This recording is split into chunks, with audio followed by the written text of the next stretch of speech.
अस्सलाम वालेकुम। सलाहुद्दीन अय्यूबी तारीख के सफ़हात में गूंजता हुआ एक ऐसा नाम है जिसकी अजमत से सब वाकिफ हैं। मिल्स नस्मिद सिक्सित अज़ेकहे में इराक के शहर तकरियत में पैदा होने वाले इस अजीम शख्सियत ने एक पराशूब दौर में शहरत हासिल की। लेकिन वो हकीकत में कौन थे? रुकने का वक्फा सलाहुद्दीन, जिन्हें मगरब में सलादीन के नाम से जाना जाता है, एक कर्द खानदान में पैदा हुए। उनके इब्तदाई सालों की तरबितान के वालिदाए बायू बावर चचाशीर को हने की जुजिंगी खानदान की अहम शख्सियात थे।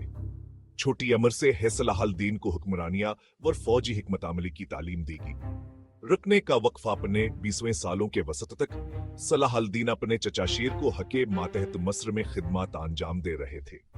69 में शेर को हकी फात के बाद सलाहुद्दीन फातमी खिलाफत के तहत मस्र के वजीर बन गए।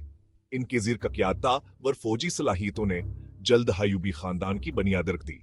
रुकने का वक्फा सलाहुद्दीन की सबसे काबिल जिक्र कामयाबियों में से एक सलीबियों के खिलाफ मुसलमानों का इत्तेहाद था।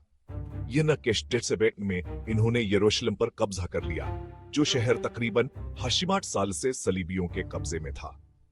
ये फतह सिर्फ एक फौजी कामयाबी नहीं थी, बल्कि मुसलमानों की इत्तेहादावर लचक की अलामत भी थी। रुकने का वक्फ जंग के मैदान में अपनी बहादुरी के बावजूद सलाहुद्दीन अपनी शफकत व रहमदिली के लिए मशहूर थे।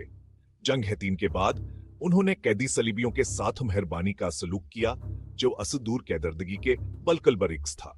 रुकने का वक्फा 90 में सलाहुद्दीन का दमश्क में इंतकाल हो गया। वहां इंसाफ, हमदर्दी व हुकमत अमली की मीरास छोड़ गए। इनकी जिंदगी न सिर्फ फासलामी दुनियाब के आलमी सतह पर भी तहरीक और तारीफ का बायस बनी हुई है। रुकने का वक्फा तब अगली बार जब आप सलाहुद्दीन अय्यूबी का नाम इसने तब इस अजीम शख्सियत को याद करें। एक हिनमा, एक जंगजो और अफरातफरी के दौर में उम्मीद की रोशनी। रुकने का वक्फा ही वीडियो देखने का शुक्रिया। तारीखी सीरत के लिए लाइक, शेयर और सब्सक्राइब करना ना भूलें। अगली बार तक माजी को खोजते रहें ताकि